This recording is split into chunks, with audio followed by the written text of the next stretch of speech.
Good morning, afternoon, evening. Hopefully it's not evening by the time we're done. Let's see. If you see people in the narthex, if you could invite them in. Also, if you're in the back and movable, I invite you to come closer so we at least can huddle for warmth. There are beverages there. I don't know if there's still food remaining, but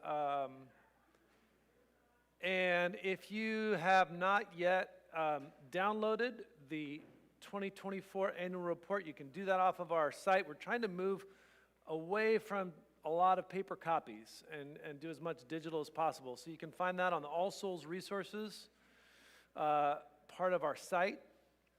For those of you who are joining us via stream, we're so glad you're here with us. You can find that same PDF of our annual report there. Also, let's see, Emily Hanson Curran, I think, has two clipboards. There we go, clipboard A and clipboard B.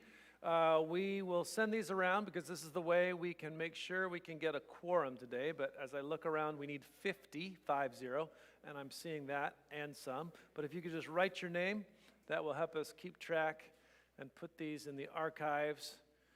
Thank goodness we have archivists here ready to secure them once we are done with the meeting.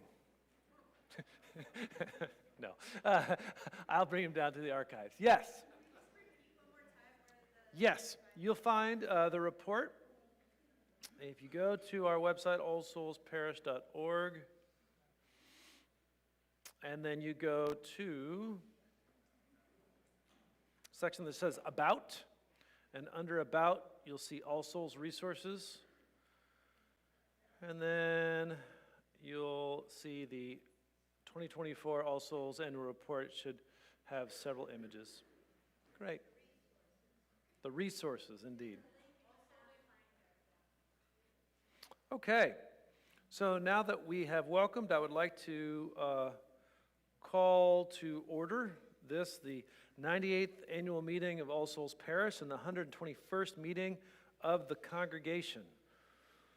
And to begin us, I would like to invite our Associate Rector, the Reverend Emily Boring, to open us in prayer.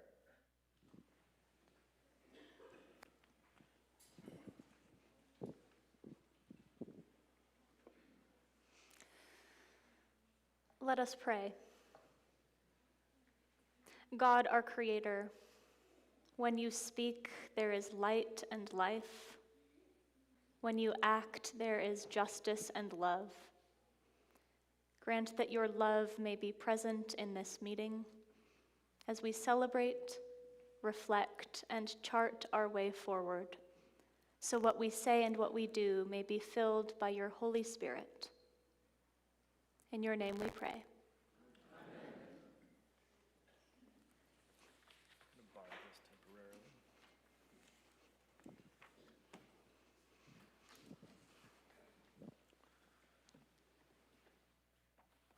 Okay, so as you can see in your agenda, next up is the annual meeting minutes from 2024, the approval of those minutes. You'll find those minutes on pages 4 and 5 of your PDF or of the report. Normally, we would read those minutes in their entirety. We can, I think, dispense with the reading of those minutes if I can have a first to move them, Joe Garrett, and a second from John Danielson. Thank you. All in favor of adopting and approving the minutes of the 2024 annual meeting, please signify by saying aye. Aye. And are there anybody who would like to say nay? Anybody who would like to abstain? It's always a fun option. Okay, no, it passes. Great. Now I would like to invite forward the 4 outgoing vestry members, actually 3, because one of them has the flu today. That's Jill Anderson. So I would like to invite forward Sarah Kern, Nathan Brostrom, and Jenny Kern. And come right here so that everybody will be able to see you. Yeah, right here.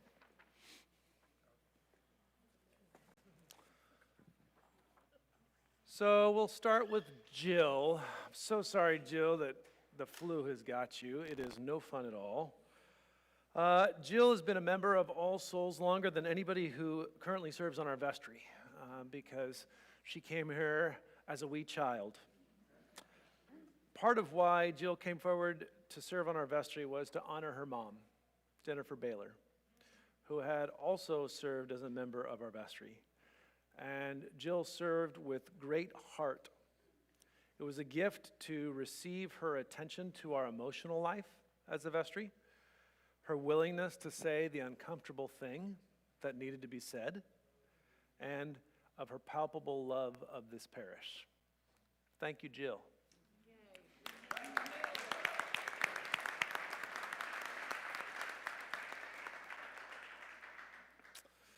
And now Nathan Brostrom.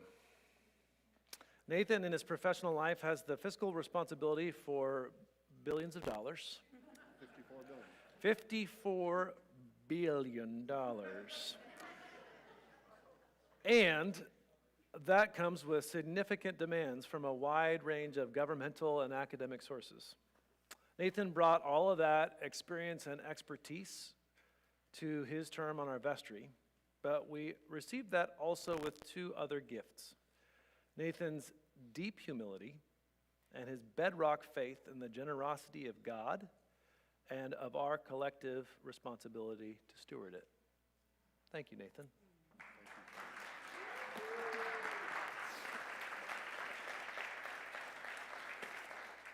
This is for you. We'll go to Jenny Kern. Jenny joined the vestry this past year, serving the final year of a term. She did so coming aboard an already moving train, and she did this with grace and skill. In this past year, Jenny served as a chaplain for our vestry and brought several gifts: an analytical mind, a gentle sense of humor, and the profound ability to listen. Thank you, Jenny. Thank you.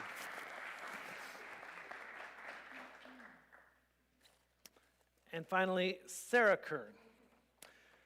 Sarah has served on our vestry for the last 3 years, the last 2 of them as our senior warden, which I recently told her that since these last 2 years were kind of like dog years as senior warden, they counted for 14. Sarah exemplified grace under pressure, an enduring willingness to listen, an abiding belief that the Spirit would lead us, with a nearly inexhaustible supply of patience. It has been my honor to be a Christian leader alongside her. Oh, you're so awesome. Thank you. Love you.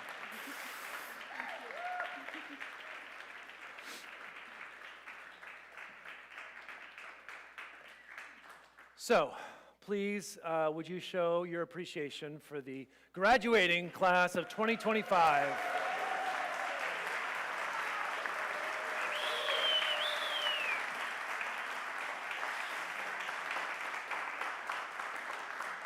All right, Nathan and Jenny, you could return. Sarah, if you would stay there one moment. And I would like to invite forward Mark Wilson and Michael Lewis and Laura Altieri.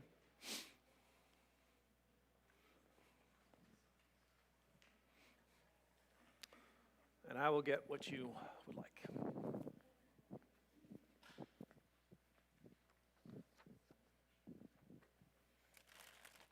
So on behalf, can everybody hear me? Does this work? I can also just speak really loudly. No, we got the stream. You have to talk on the mic. Okay, I will talk in the mic. On behalf of the vestry who is remaining without you and will not have your leadership over the next 2 years, we just wanted to thank you for every single thing that you've done. And traditionally, I think the vestry, usually at our last meeting, gives a gift to the outgoing vestry, to the outgoing senior warden. But this year, I thought it was really important for us to really share with the whole entire congregation just how amazing of a servant Sarah has been to us all over the past 2 years. And we have been through tremendous construction changes, We have been through times where we weren't sure who our leader was going to be if a certain election turned out a certain way. And Sarah just led us with such love, humility, grace, where I've just seen leaders and I've just been in awe of you the whole entire time. And from a personal level, it was really hard. I hope I don't cry. But I personally have just fallen in love with you over the last 2 years. And I think one real way of telling how much love Sarah brings to the table is before each meeting as a senior warden, they have to prepare an agenda. They have to herd all the cats. It is a tremendous amount of work that you have to do, a tremendous amount. But Sarah, before each meeting, which I doubt many of us in this room have time to do just that standing alone, would always bake something for us. And that was clearly her love language, and she would feed our souls and our minds over the last 2 years. And so on behalf of the people who are still on the vestry, we wanted to give you 2 things. So this, and you can open this when you get home. This is a small reminder that you can always still bake for us and come back and not to forget us. However, what you will receive at 2 o'clock, technology these days, you can't give it, you will receive a gift certificate from a nice restaurant where you and Carrie should be going on Wednesday to forget about us and not have to think about us ever again. But just, I love you so much. I'm going to miss you so much, if you want to say. Yeah, and I would just say I think servant leadership is something you've exemplified so much, but also calm. And it can be contagious. And you just really brought so much calm and helped us steer just through some like big times that, 25 and 50 years from now will be read back in the minutes at another church annual meeting. And it just can't say enough. Just can't say enough. I'm going to echo what everyone else has said. I think your organization is really stellar, and you've set a very high bar for Michael leading us forward in the next couple of years. But it's been an honor and a privilege to work with you, and we're really going to miss you. And then, do you want to do you want to do Grace? And is Grace here? Oh, there's Grace. Okay. In addition to having a senior warden, we on the vestry are a very unruly lot, so we also require a junior warden when the senior warden is not enough. And our junior warden is not leaving yet, so this is not a weepy occasion. She has another year on the vestry with us. But we wanted to thank her for all that she has done for us. And here you go, Grace. One of the great things I think about Grace again, is the calmness. This may be how people are elected. Note it, I have not given one of these roles. The calmness is an amazing feature when you have a group of people who need to come to decision. It's a really useful thing that Grace also brings. But also I want to point out, Grace is our liaison to the property committee, and everything that's happening under the Living Waters project goes through the property committee, who also deserves a major shout out. But so Grace interacts with them, and that is a huge job. And so the amount of time that both Sarah and Grace have given to the church this year and in previous years should not go without a large thank you. So we thank you.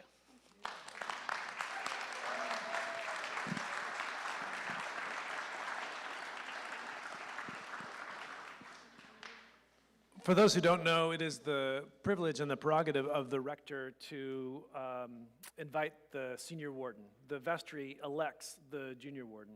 And so now officially, Sarah Kern has finished her service with distinction.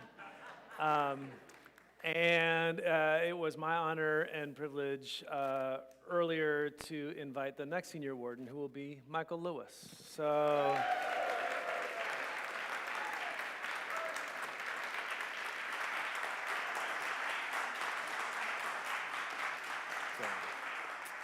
It feels like the very definition of going from strength to strength. Okay, let's take a look at what we're doing next. Let's, Sarah, I said you were done. I lied. If you could come to the AMBO for the deanery, first the vestry election, and then the deanery and diocesan delegate election. And I've got all this information right here for you.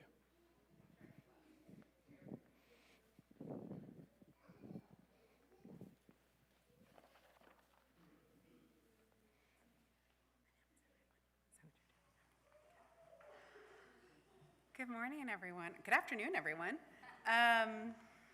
Let's see. It's been amazing working here, serving here, and there are more leaders among us who are ready to step forward and serve. And I'm really proud to announce this year's slate of vestry candidates. This year we have 5. We're filling a vacancy on the vestry. And the vestry candidates, and if you would all please stand, that would be wonderful, are Sarah Bakar Kellogg, Jess Cadjo, Joe Garrett, John Guerin, and Molly Nickel. Yay! So,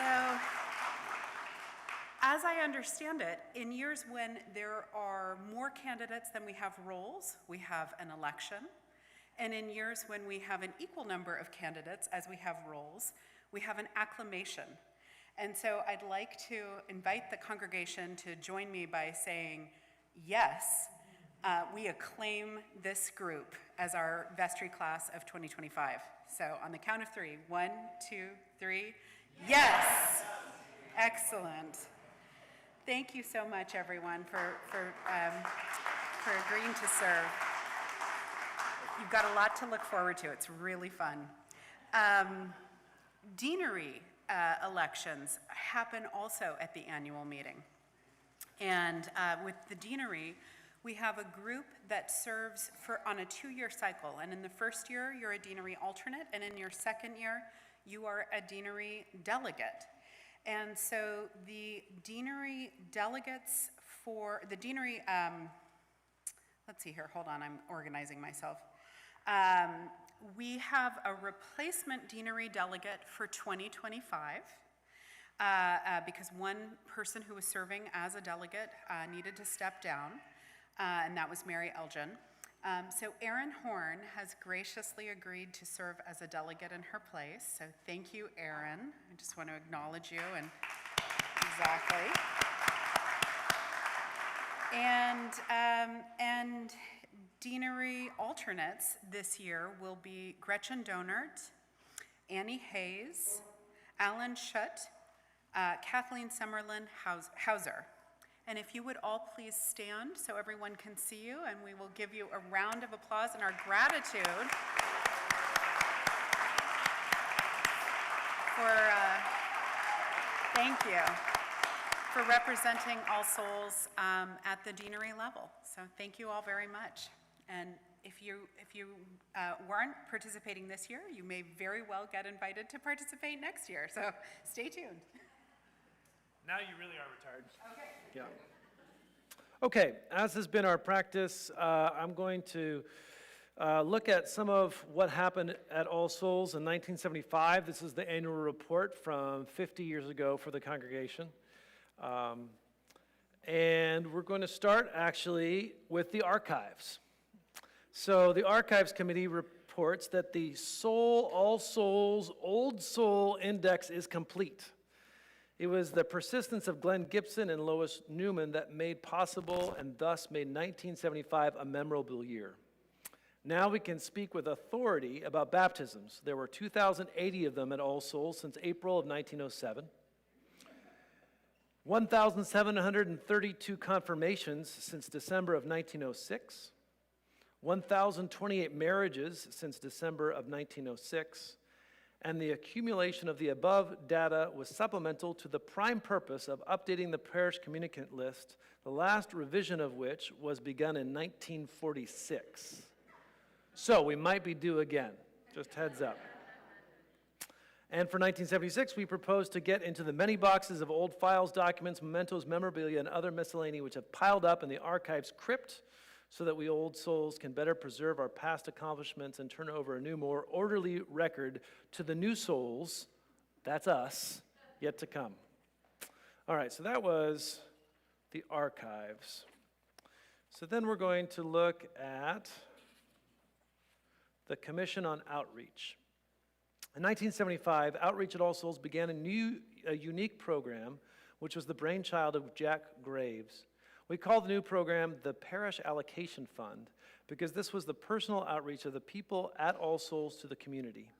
We have used this fund for a variety of purposes, such as the personal needs of seminarians, parishioners, and people who have been referred to us by Red Cross, social service, etc., dues to organizations and agencies like the Richmond Emergency Food Pantry. This is what's interesting. The fund has been administered by a committee of parishioners, which researches each request before money is allocated. Originally, each expenditure was recommended by the committee to the vestry and then passed by the vestry. At the November vestry meeting, however, it was decided that Outreach, like other committees in the parish, should be able to use its own discretion within the budget, which we are operating on that premise now. Let's see. As I've said to you all before, the words caring Christians should be redundant, but too often are not. Here at All Souls, we have a uniquely action-oriented outreach program which has moved far beyond the theorizing stage at which many programs get bogged down. I feel we are justified in taking great pride in what we have built. Dory Blumenstock. All right, and now this is going to be an exciting one. You may not think so, but the Committee on Structures and Boundaries. In 1975, Bishop C. Kilmer Myers appointed Bishop G. Richard Millard to head a study group to explore the possibilities of dividing the Diocese of California. This committee prepared its report and its printed booklet to the annual convention. And so then the convention voted to authorize a special convention, but each parish has been asked to form a study committee on the structures and boundaries of the diocese. So the diocese used to go from Novato to the north, all the way down to the edge of Santa Barbara. And this started the possibility to divide the diocese in two, which came to pass in 1976. And so that was how the Diocese of El Camino Real, which goes from roughly Palo Alto south to Santa Barbara, was formed. Activities have been scheduled to date, including a meeting of the fantasizers, which we talked about last year, at which discussion and fantasy will be entertained on what kind of a diocese we want to have. An adult education session has been scheduled, at which times members of the committee will present a discussion about the facts of the potential division and remaining as one diocese. Our church school youngsters will also be presented with some of the factual information for their own study. Their primary material will be that on the function and structure of a diocese and the duties of a bishop. So, that did come to pass in 1979. One more thing from 1975 that did come to pass in 1975, and this is from the report of the rector, William Power Clancy Jr. This is part of the Commission on Worship. The church continues in a mode of transition. It began after the Second World War, when the 1928 Book of Common Prayer was supplemented in 1967 by the Trial Liturgy. This was soon followed by the Green Book, the Zebra Book, and the Son of Zebra. On February 2nd, 1976, the Groundhog Book will appear. Whether it sees its shadow remains to be revealed. I love this. In the General Convention in the fall of this year, Groundhog will probably give way to yet another draft. With the exception of the lectionary, changes in the Book of Common Prayer require 2 successive readings by General Convention. Consequently, it is unlikely that the worship of the church will be settled before 1979, if that early.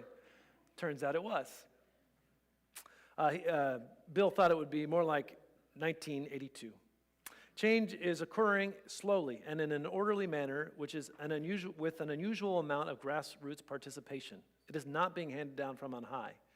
For those who seem disturbed by this change, it might be most edifying to read and reflect upon the preface of the 1928 edition of the Book of Common Prayer. It is dated from October of 1789 and is thus an historic document that speaks to the nature of church and worship. And it says that we are seeking to keep the happy mean between too much stiffness in refusing and too much easiness in admitting variations in things once advisedly established. Anglicanism appeals for a variety of reasons, not the least of which is the genius of the Via Medica, media. Some parishes elect to stay strictly with the old.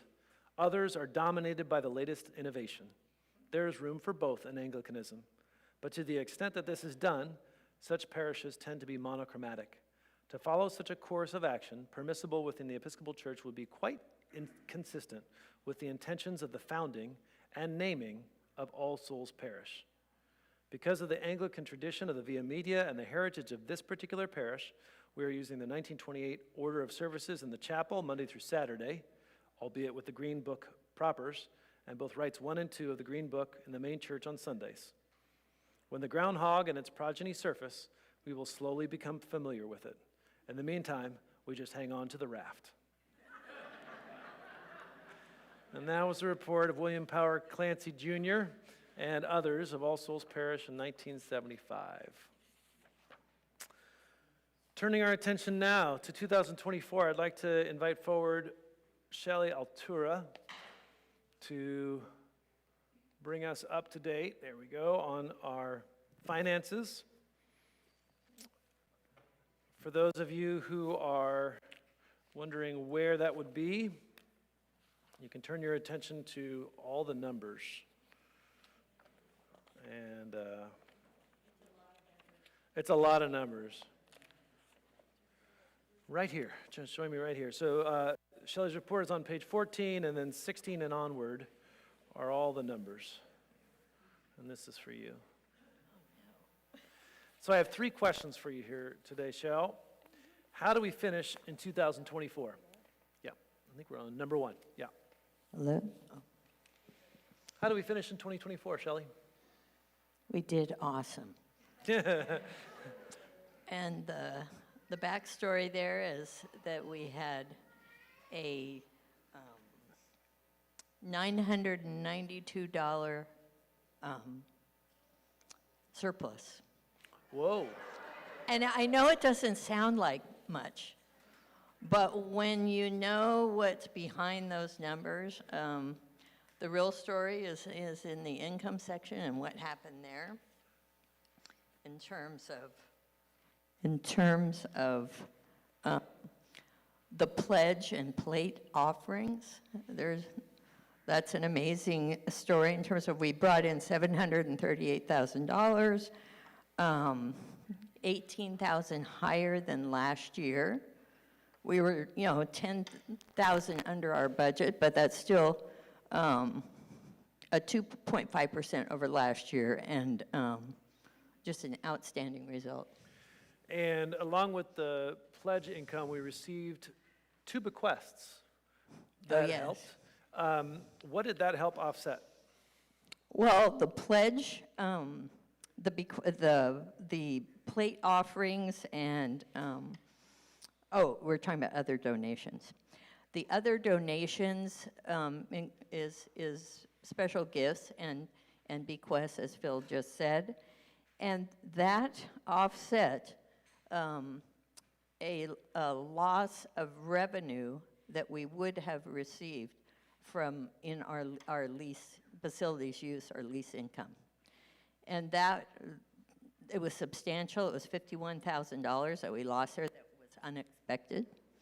So that when you combine it's kind of like a bestseller. When you combine the God's help with, when things show up like that, unexpected, how that offsets the unexpected lost revenue. That's inspired giving, divinely inspired, if you ask me. And it made it possible for us to end. We did not use any of our Jordan Court. Or Jordan Fund. Our Jordan Fund, yes, Jordan Fund. Got to get the funds correct here. We did not use any of the $25,000 set aside that we have reserved. We haven't used it in the past, this year or last year. And so that just speaks to that, the income side was strong. It was, our budget was $869,000, and we received, the actual results were $869,000 for gross revenue. So give yourself, you know, That's pretty great. that's pretty awesome. And so, one of the things, so you mentioned the lease. So when we started, before we started construction, we thought it would be possible to keep the preschool here in place. Then as we got closer to that, it became clear that that was not going to be able to happen. But what is the financial position of Living Waters at this point? In Living Waters, we are at, let me see here, my Living Waters. Well, we have paid every bill we've received. I think we're about $4 million or right around that amount in pledged commitments there, and we have received a substantial portion of that. We've paid probably at least $2.1 million in expenditures as you see this happening in this past year. It's kind of exciting. I think we've adapted well to the, and there's some fun about being cold and seeing it, feeling it, you know, moving from this space, moving over to the, you know, out on the patio, not, no. And I think it sends a message to the community as to something is happening here and that we're very vibrant. So one of the things that folks might not know is that we did not have to take out a bridge loan at all. Oh, yes. Because people's giving began in earnest, and so not only did we not take out a bridge loan, but what was the finance team able to do with the funds as they were coming in? We invested them and earned over the past year and maybe the end of last year, or the year before. We're in 2024. We're speaking 2024. And earned over $100,000. So that required some, cash flow management, some great advice in our finance team we're very collaborative now. We work as a team more than just sort of a committee structure.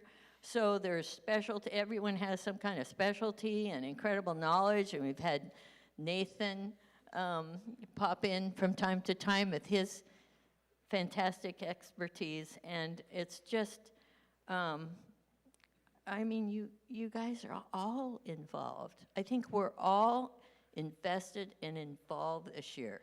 It's just, there's been an opening in the way we work with the ministries.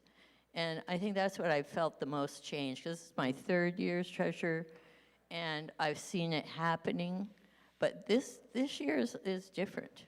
That's outstanding. So usually it's a 3-year term. Because we are just finishing off Living Waters, I've asked Shelley to stay on for a 4th year, and she has graciously agreed, which is great.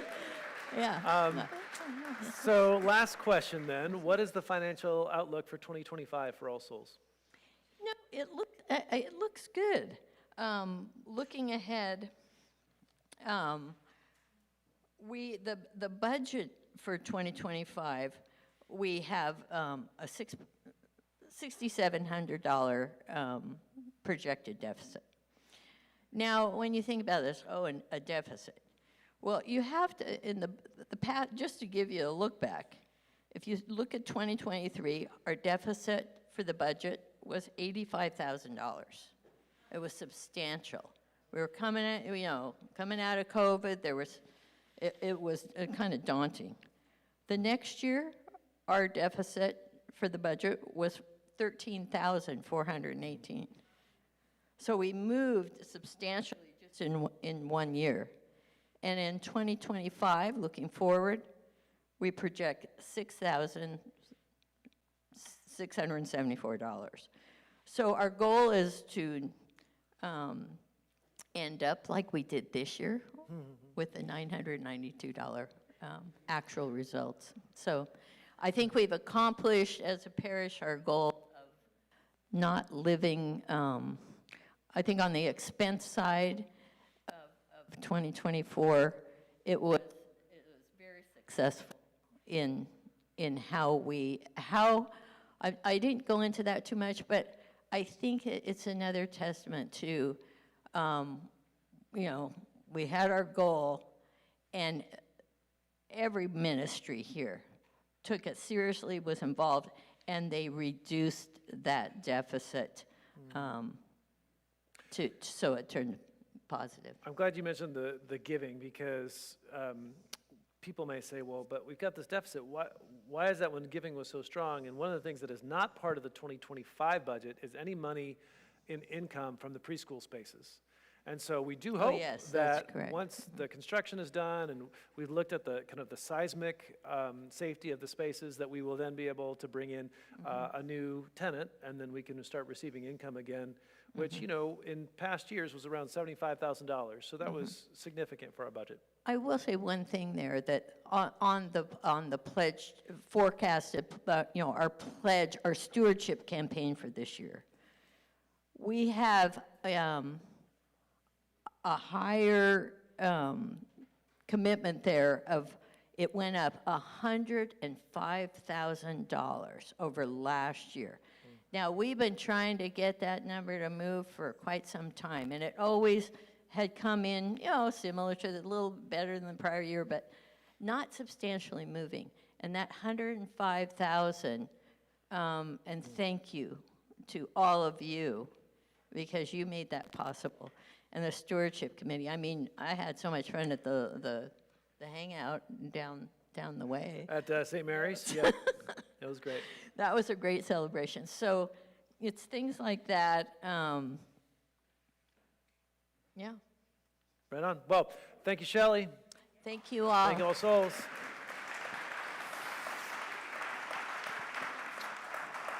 Okay, now I'd like to invite forward Wendy Kalimig and Louis Maldonado. They're going to answer a few questions about the Isaiah Project, which, as you all know, is what we're doing as part of Living Waters, in that we always knew that we would be giving a gift away. So not just so that the Living Waters campaign wouldn't just benefit us at All Souls. There's a microphone right there for you, Wendy. And so it took the shape of the Isaiah Project, which the Isaiah Project team has given untold hours over, I mean, it was, what did I tell you it was going to be, a 6-month process? 3 months, yeah. 3 months plus 2 years. And so we finally got to a place, but who's counting, really? So we finally got to the place where this team, with the vestry's approval, has come to the 4 organizations that we would like to walk alongside. And so hopefully you've had a chance to either attend the classes or listen to them online from the last few weeks. It'll return again next week. But I would just, first question, what has inspired you about the 4 organizations, the Center for Art Esteem, the Center for the American Indian Child Resource Center, the Elizabeth House, and the Youth Spirit Artworks?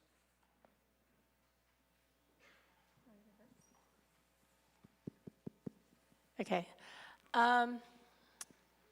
I think, well, actually what's really inspired me is the fact that those organizations were really brought about by the needs of the community and the needs that the leaders and the leaders of color actually identified as the need. And it's so easy as, I'm in the nonprofit world, it's so easy to think about scaling programs, scaling up programs, and being very opportunistic in the way to do that, that drives you away from your mission. And these folks, as long as they've been here, have not done that. And they're still rooted in the community, still doing the work. So they have not sacrificed who they are. They have not sacrificed who they are. Yeah.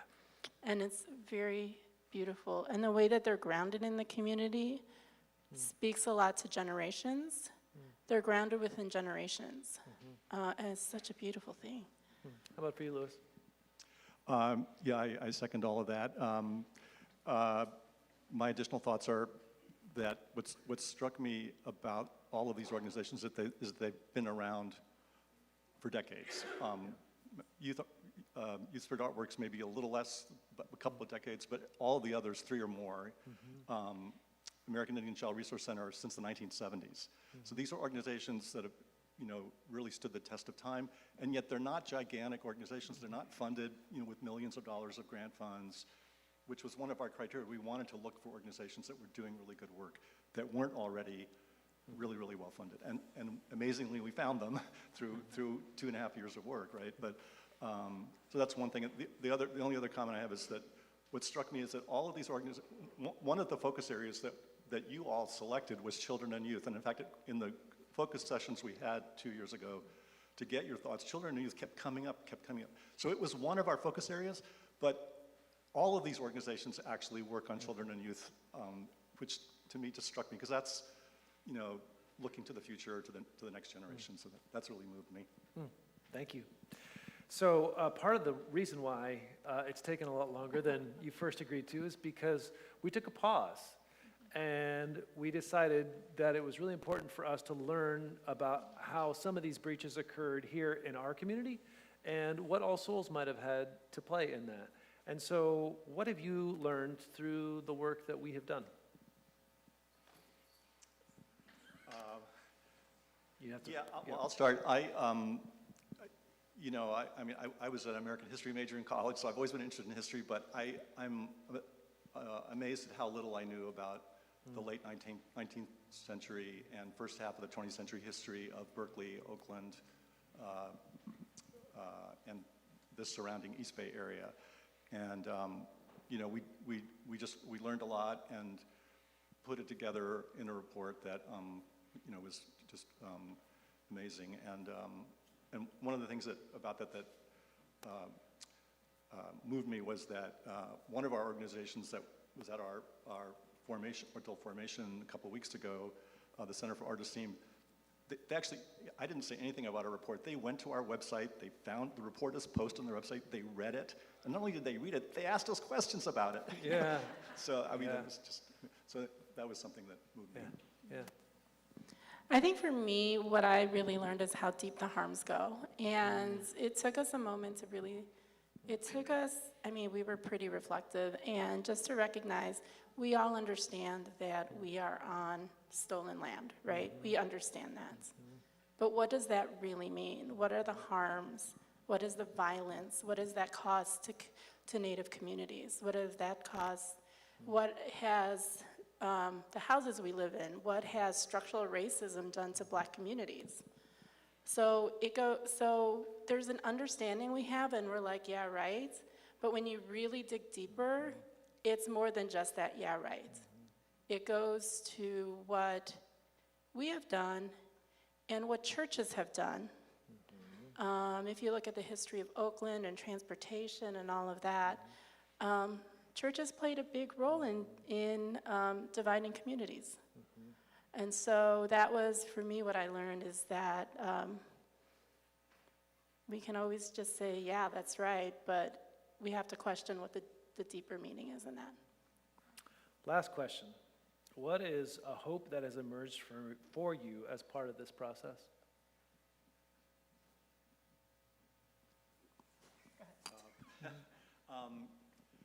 Well, I feel like this congregation has been, going deeper and deeper into trying to do some of this work, which is not easy work to do, and I feel that the Isaiah Project, I think you pointed out recently, Phil, that if we hadn't done the Sacred Ground work, we wouldn't have the Isaiah Project, I don't think. So it's been a process, and so my hope is that we'll now take it, even deeper by really being in relationship with these organizations in whatever way they want. In some cases, like Elizabeth Health, they really want volunteers. They want people from our congregation that have certain skills to come and help. Other organizations, maybe not so much, but we'll be in relationship in other ways. And the last thing I'll say on this is just, speaking of the church has not always been where it should be. And right now it's more important than ever, particularly with the Empire Strikes Back chapter we're living in Washington right now. I think it's really, the church, along with local governments, have to step up. And I'm just going to read one thing. So, Dr. King wrote this famous letter from Birmingham jail in 1963 when he was arrested and put in jail for a while. And he wrote it to 8 white clergymen in Alabama who said they were for civil rights, but were criticizing him for working in the community. They said, like, let it play out in the courts, be patient. And he said, no, we need to do both. And what he said was, this is a quote, and he looked to the early church as a model. The early church was not merely a thermometer that recorded the ideas and principles of popular opinion. It was a thermostat that transformed the mores of society. And so we could use a thermostat in this room too. But I think that quote really moves me because I feel like the church now, needs to, really need to step up and not just bear witness. As important as bearing witness is, it's got to be more than that. Yeah, thank you. Wendy? Excuse my little bit of a long answer to this. I was reflecting on this a lot this morning because I had dinner with a couple of friends of mine last night, 2 women of color, one who is actually on executive leadership at a nonprofit right in our own backyard. And this week they receive federal funding. And they received a cease and desist order from the federal government to stop all DEI, climate, and accessibility work. And this is an organization that is POC-led, Black women-led, that is in the heart of a Black community, doing work with folks who are looking for jobs and have past issues with substances. And this is a pretty large organization. And so this is the beginning, folks. This is the beginning. And so I had the opportunity to, a few days after the election, I had an opportunity to hear Angela Davis and Lama Rod Owens in a speech. If you don't know Lama Rod Owens, he's a queer Buddhist Black person. And they asked him, what do you do to get through this time? And he said, you have to transcend. And what he meant by that is you have to get connected to a bigger purpose, because this is work. You also have to give people, those people who have been doing the work, the moment to rest. And our organizations that we have sponsored, have given money to, have been doing this work forever. They need rest. And what that means is, for me, is that we have to continue what we did, which is putting aside or using our white-skinned privilege, using our socioeconomic privilege, our educational privilege, all the talents that we have used to allow all the talents that we have been able to develop because of our privilege, to be able to give these organizations a moment to rest their minds so that they continue doing the good work. And if that means what Louis said, using your time and talent to be able to help them, we need to be able to do that. And we need to continue how we did it in the Isaiah Project, and that is humbly, without any fanfare. We need to do it as we continue to learn, because we're not perfect. And me, even as a woman of color, I'm not perfect, and I got a lot of things to learn. But we need to continue what we're doing to give these folks some time to rest. Amen.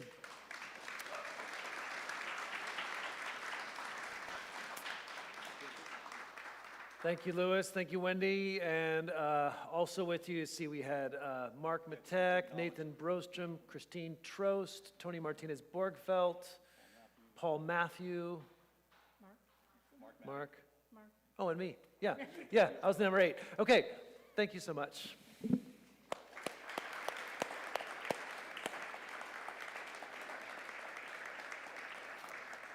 Okay, I'd like to now invite forward Martine Ortega and Ann Myers. They're going to give us a brief check-in on the capital side of the Living Waters Project. And so that has begun, and we are kind of in the thick of it, but there is a light, a warm light at the end of this tunnel. It's not a train. It's not a train, that's right. Okay, come on in, you got microphones behind you there. Thank you. Okay, so question number 1.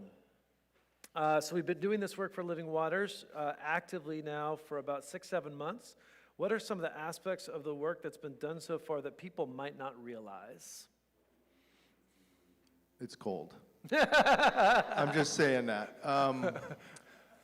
Have people been downstairs? Yes. It's almost done down there, and it looks fantastic. It's really exciting, including the chapel. We have carpet down there, and we have light, which we didn't really have before. I will say something about that. Being a lighting person, I'm not crazy about the color temperature of that light, and I am going to do something about it in time. And we can't dim the lights yet, but that's a thing. We'll take care of that. It's the chapel feels and sounds so much better. The bathrooms are amazing down there. I mean, they're nice. They're nice bathrooms. Check it out. You know, go down there and relieve yourself. It's wonderful. Good. Ann, how about for you? What are things that has happened so far you think people might not be aware of? But you got to use the microphone. Oh, here it is. Yeah. I think probably many of you have not seen the kitchen, which still is not functioning, but it has all new appliances. It has a new footprint a little bit. We took a door away, moved some things around. We have a little problem with power still in there. So that will come. We're not sure when, but it will come, and then it will be great. We also have, as Martine mentioned, new lighting. We have all new lighting in all the Sunday school rooms downstairs. We have just so many things. I just really encourage you to take a tour down there. All the rooms are pretty self-explanatory as to what they're being used for. Ones that are empty are storage. We have new AV things going into the common room. It has a whole new cabinet. Yeah, you've all walked on the courtyard, so that was pretty exciting. And new stairs. I encourage you to walk around and you will be amazed. One of the things that was something that emerged that I didn't really think a whole lot about is the courtyard now is totally traversable from beginning to end. It's actually been expanded a little bit. One of the things that we learned from COVID was that outdoor services are great. And so we've expanded so that we can have more of those and have that be an easier area to be in. Okay, what does the work schedule look like for 2025? Well, Ann just mentioned power. We're getting three-phase power, which may not mean anything to anybody except that when we do get that, the kitchen will be fully functional. We need that for the elevator, which will be completed by October.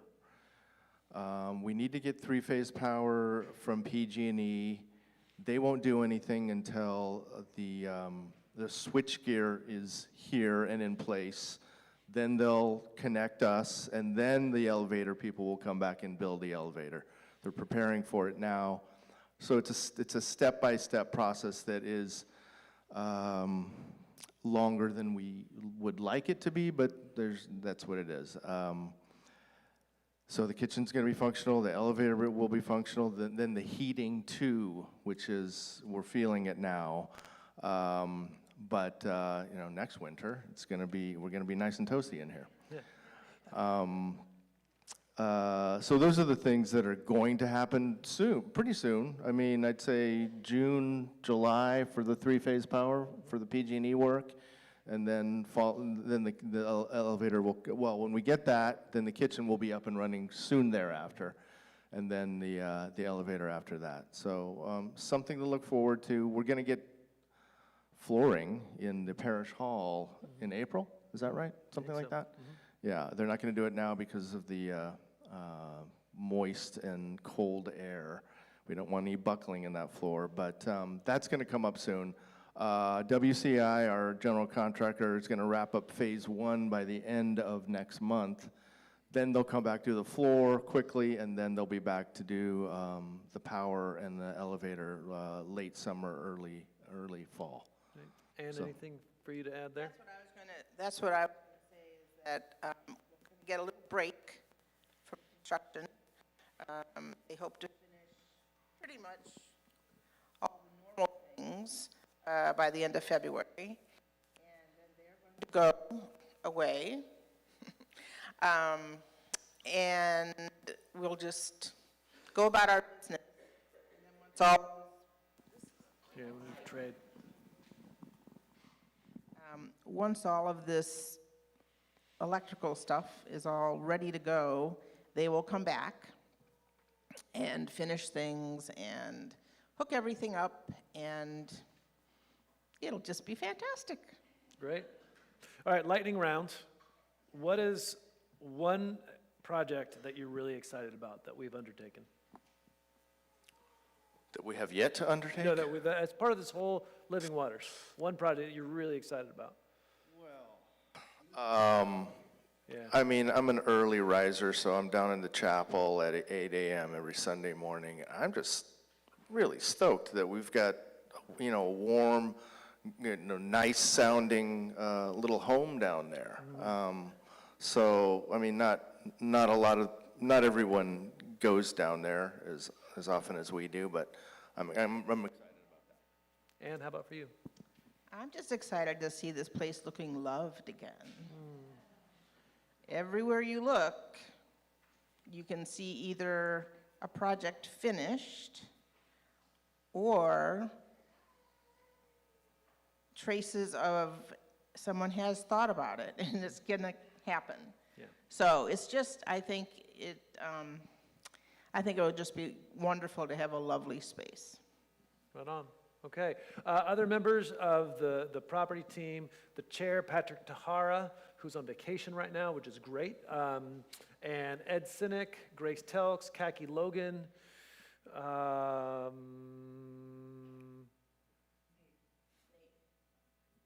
Nate Conable, and me. Yeah, that's it. All right. Thank you so much for the work you've done and for where we're going.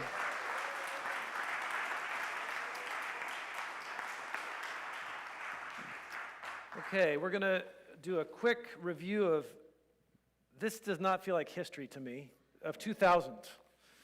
It's hard to believe. It was just yesterday. That's exactly right. Somehow the parish survived Y2K. I always love to look into annual reports and find out what happened for the first time. The year 2000 was a wonderful year for the children's program. There were noteworthy adventures, but they were going to highlight a memorable few. This is by S.D. Gardner Cantor, the Director of Religious Education. In August, 42 of us traveled down to Big Sur and took advantage of the exquisite private campsite owned by All Saints Church in Carmel. We had 3 glorious days of camping, cooking, singing, hiking, and a beautiful outdoor service led by Father Andrew in a lovely outdoor chapel. That was for the first time ever. And for the second year, they deepened their understanding and use of the beautiful Godly Play curriculum. In November, Kay Dreyer, Mary Sims, Bill Osborne, and I went to an 18-hour Godly Play training in Orinda, and though it almost killed us, we learned more about Godly Play. Direct quote. Okay, a report of the finance team in 2000. The response of the parish in December and the final balance for 2000 are gratifying. Nevertheless, the parish's finances for 2000 contain several areas of concern for the future. First, annual giving, stewardship, is the major component of the financial base for running the parish. Having made a dramatic come-from-behind win in order to finish the year in the black is not recommended as standard operating practice. Nor is deferring needed maintenance in order to keep the budget in the black recommended. The fact that All Souls had to resort to both of these actions indicates that our annual giving program needs strengthening. And now a report of the building committee. So as you may remember, those of you who were last year, they were just beginning a capital campaign. And so writes Fritz Kreitzer, who was the chair. As anyone who's built a house or who has done a major remodeling knows, the process of designing the work, of obtaining the requisite permits, and of completing the construction of the project takes a great deal more time than one would think. The current project for All Souls Episcopal Parish is no exception to the rule. Adding substantially to the time involved was the realization that the addition of a new wing was not financially possible. The hope was to put a wing across Spruce here that would close in the courtyard. This realization occurred only after it was designed by our architect, John Goldman, and was reviewed by our contractor, Oliver and Company, for cost. And so it is back to the proverbial drawing board. And then finally, from the report of the rector, the Reverend Andrew J. Walmsley, one of the areas of ministry that continues to shine at All Souls is our welcome of newcomers. Alex Collison and Sharon Roberts do such a superb job that it has been difficult for me at times to keep up with the sheer volume of new members. The consensus seems to be that the gift of the bread, delivered speedily after the service, clinches the deal for many people who are moved by this simple token of appreciation that they chose to worship with us. And there's some notes from the year 2000 at All Souls in Berkeley. I would like to now invite forward Marilyn Flood to talk about another aspect of giving at All Souls, the Friends of All Souls Parish. Is that good? Okay.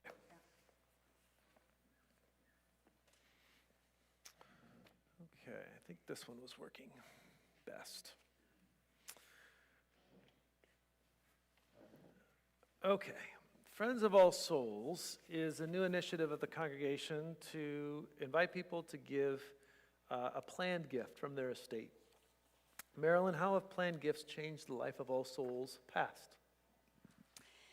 Well, following up on the report we just heard, that capital work did come to a close, and a bequest helped the liturgical celebration of finally having completed that big task. A second thing that comes to mind with your question is that the interest from a bequest that we received made it possible to restructure staffing some time ago. A third kind of thing was a bequest made it possible to put the solar panels on the roof, which has decreased our carbon footprint, but also has decreased our PG&E bills.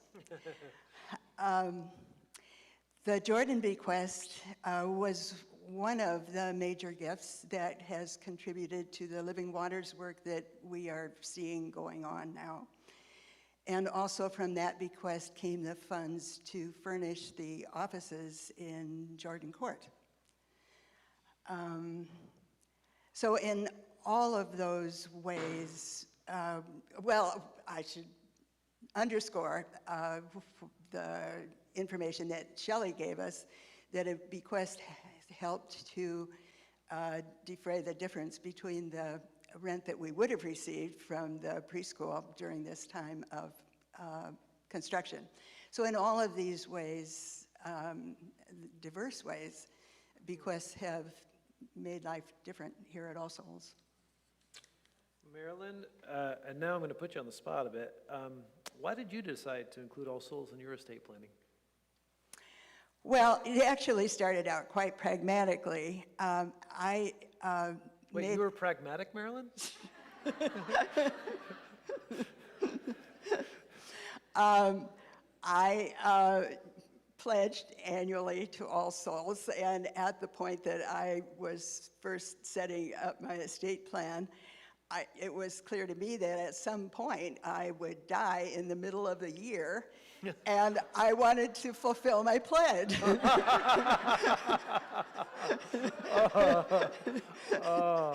And so that's what I put in the initial plan. But as time went on and I reflected more deeply about it, I really wanted the church to show up in my estate plan because of the significance it has had in my life. And also because I became confident in All Souls' ability to manage funds to do God's work in the world. And so for all of those reasons, the church shows up in my plan. And so what are ways that the people of All Souls can begin to include the parish in their plans? Well, I think the simplest way for people who have no other reason to establish a more complicated estate plan is to list All Souls as a beneficiary of a retirement plan. That is easy to do and is accessible to anyone who has yet to need a more complicated plan or who just hasn't gotten around to it yet. But for those who have a plan, it makes sense that the next time you review it to think about what All Souls means and what you want to show up there, and evaluate the plan with that in mind. Great. Now, before you go today, I'm told that there's a brochure. I see a brochure in the back. I see more brochures in the back. Okay, so much like we do on Sunday mornings, we have people ready to run around, to walk to where you are and offer you one of these. So if you would raise your hand, they will come to where you are. Richard, you got one right next to you there and behind you, and you can work your way forward. So in this brochure are some of the things that Marilyn shared, as well as a couple of stories. The story of Ann Jordan, the story of Betty Bernard, two folks who recently offered bequests that we have been able to further our mission as a congregation because of that. And so more of these will be available as we go.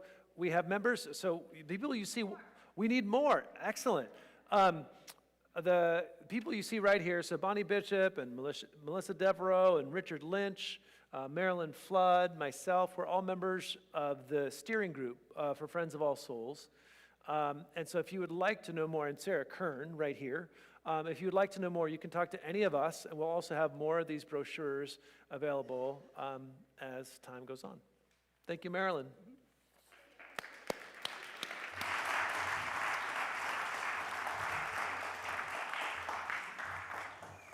Okay, we have been looking a bit to the past, and now we're going to look to the future. Emily Hanson Curran, could you please come forward? So, as you all know, or you may know, it's been 10 years or so that Emily Hanson Curran has served as our Associate for Ministry Development. Oh, thank you. Nice.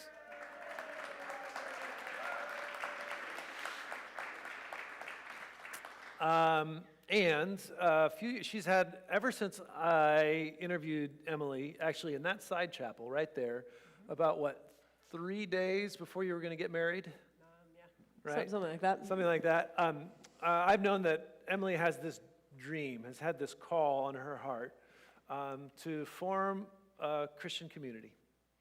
And so it seems like this has been something that over time you have not been able to ignore. And I think the Spirit has been on your side on this. Let's hope so. And so it's been something that she has been really planful about. This has not been just this off-the-cuff thing. And she's got some backing, which is fantastic.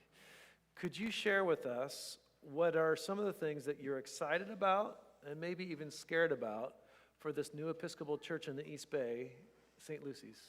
Yeah. I think I could start with my fears. They're a little more prevalent. I mean, I'm deeply afraid that no one is going to show up. You know, you have a party and nobody comes. But, you know, I've got a great launch team, and we're working really hard. And my hope and my fear is that this resonates with some folks who have given up on church and said, this is not for me anymore. I've given up on Jesus or the kind of community that we all experience here at All Souls because of the places that they have left. or been pushed out of won't take them.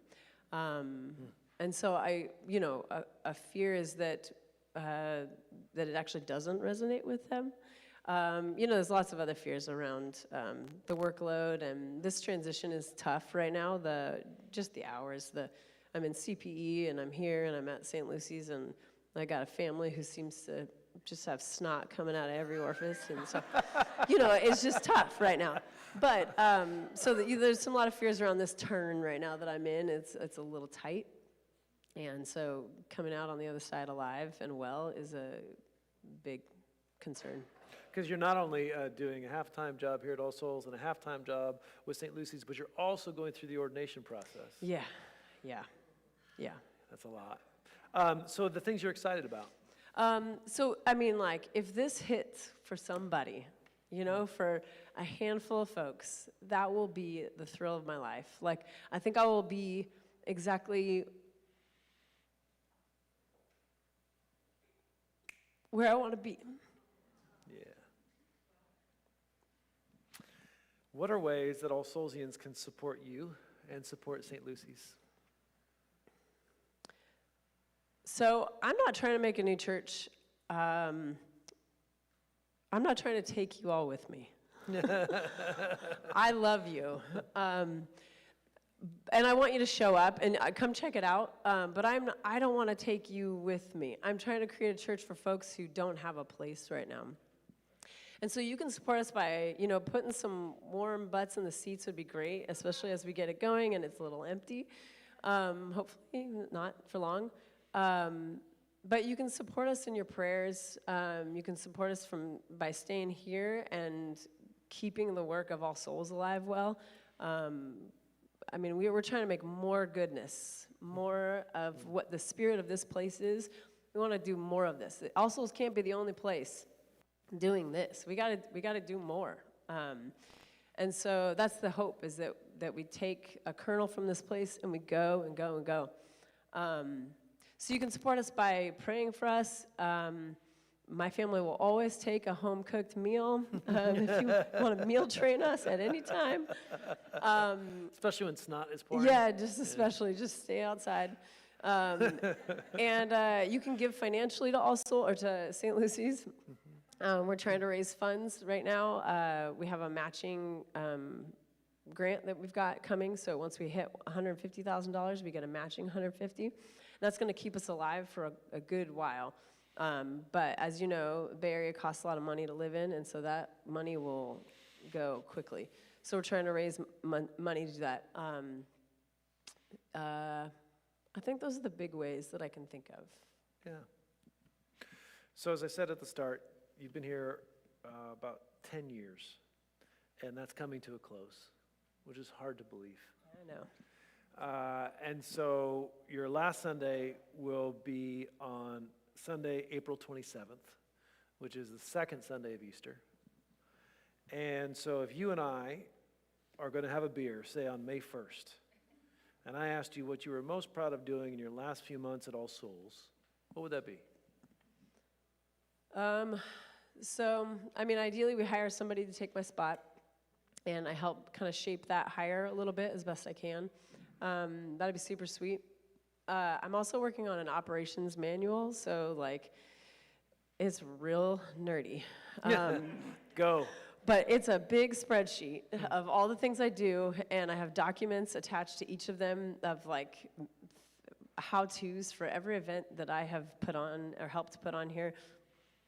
Every team I've created, all of the stuff. It's all going to be hopefully centralized into one document, which will be really exciting. And then, getting this welcome and kinship team really up and running so that some of the stuff that I think about all the time that I do is living in other places, and so that other folks can carry on that work that I've been doing. That sounds pretty good. That's it. I'm not looking forward to that beer, but I am looking forward to that beer. One of the great joys of serving at All Souls for the time I've been here has been the people I've gotten to work with, the people who have been with us for just a few months of a diaconate or a seminary field education or for any number of the roles that have been held. And I think I'm pretty sure I've worked with you the longest of anybody that I've been here with. And so it's one of those bittersweet things, because as soon as Emily started talking about this idea of a Christian community where folks who've come from the evangelical tradition could find refuge and love and support, it was one of these, well, yeah, that has to happen. And so the fact that this is coming to life in this way is kind of miraculous and wonderful. And I'm just so grateful for what you've believed in all this time and what's going to come to pass and how we've been able to walk with you in it. So, thank you. Feeling is mutual. All right. Thank you. I'll give you a hug. Thank you. Yeah.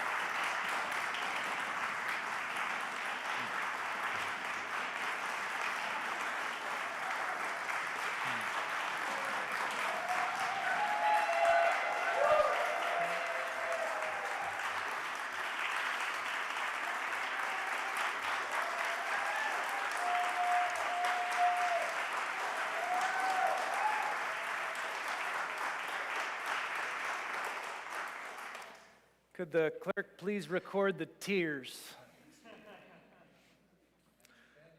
And the standing ovation. All right. So just a few sentences really on 2025 before we get to the Rector's Crosses. My hope is that by the end of this year, we will have finished construction and are finding new ways to use our spaces, and that we're beginning our relationships and our service with the Isaiah Project. And that we have made this really critical transition, and that we have somebody among us again to lead us in welcome and kinship. If we do that in 2025, I think that will be something. So now the Rector's Crosses. This is a tradition that precedes me that I really love, that we recognize people who have done largely unseen service to the congregation that helps us be what we are. And so I'd like to start by inviting forward Ann Myers. Where is Ann? Ann was here. There she is.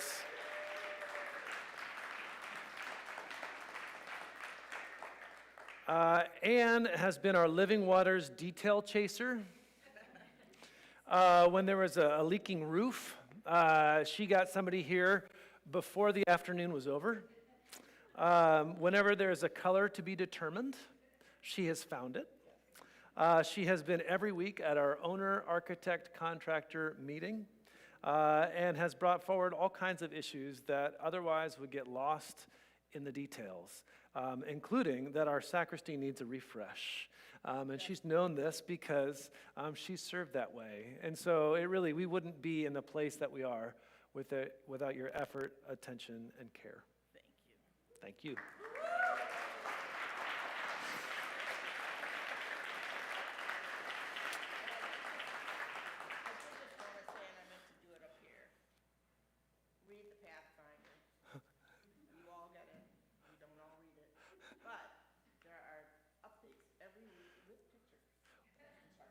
For those who didn't hear on the stream, look in the Pathfinder, read it. It's got all the news you need about the pictures and words of the week for the Living Waters construction. Okay, the next Rector's Cross I would like to offer to Dan Hardy. Dan was here somewhere. There he is. You have to come up. Yes, you do. Dan is master of the realm. So Dan has helped us to enter into this new way of gathering ourselves through realm, and more will be seen as we go along, but it's already helped us as a staff. We'll be able to track things and be aware of things that were really hard. It took unbelievable number of hours as Dan transitioned all this data from one database to another. In addition, Dan is also a part of an Emmaus group here at All Souls. Dan is also a sound tech back there. Dan is also the co-chair of the kinship team and the co-chair of the search team to bring the next associate here to All Souls. And he does this all with such calm and humility. It's incredible. Thank you, Dan. You're welcome. I hope you... Yeah.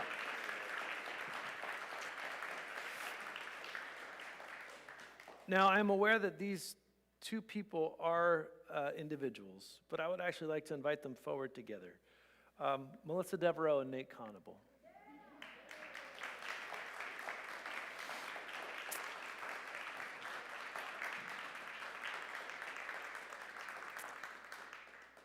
This is where I'm going to just cry all over again.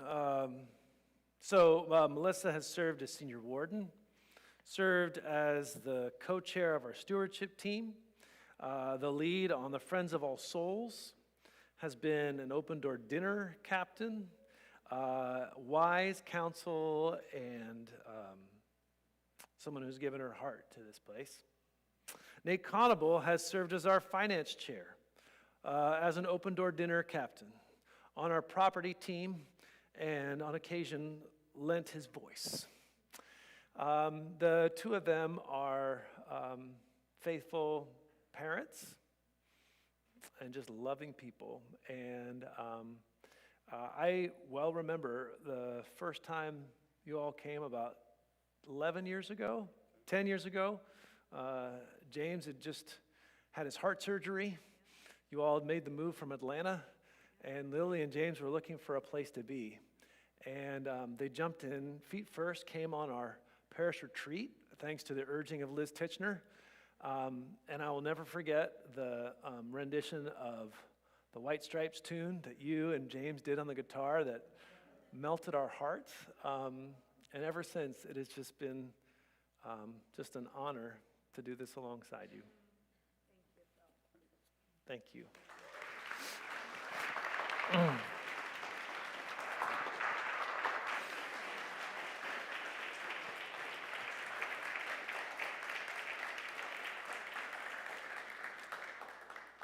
There are many, many more people who have done this work. It makes this a wonderful and difficult job to do, and so we will continue to recognize people year by year. But to close, I would like to use the privilege I have in serving as your rector to reconsider the Rector's Cross. I love this tradition. I love that as a parish we recognize those who offer small, often unseen, yet essential acts of creating community that make us this living entity that is so joyful and healing and powerful. And it is an incredible honor to be able to recognize people like these each year. Recently, though, I felt that calling it the Rector's Cross felt odd. Rather than being named after this position, I would like its focus to be on the way this work of Christian love is carried out. And so I'd like to name this cross after an All Soulsian who exemplifies this. Marilyn Flood, please come forward.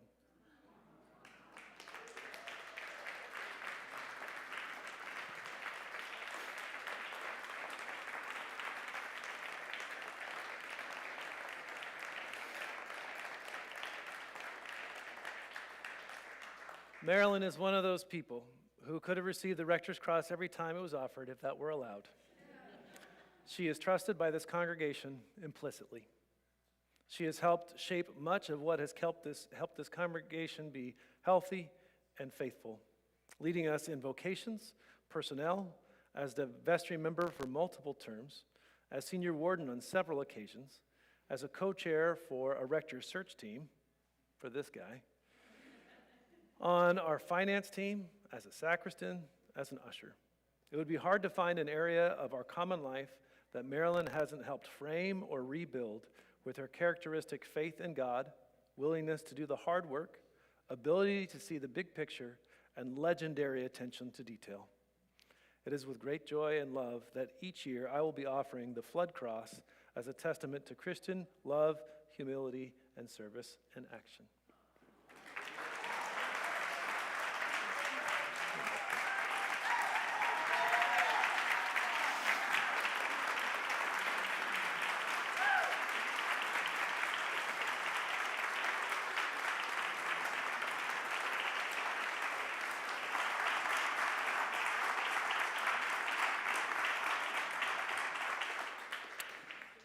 And with that, I would like to adjourn the 121st meeting of the Congregation of All Souls in Berkeley and invite Matt Wolka forward to lead us in song.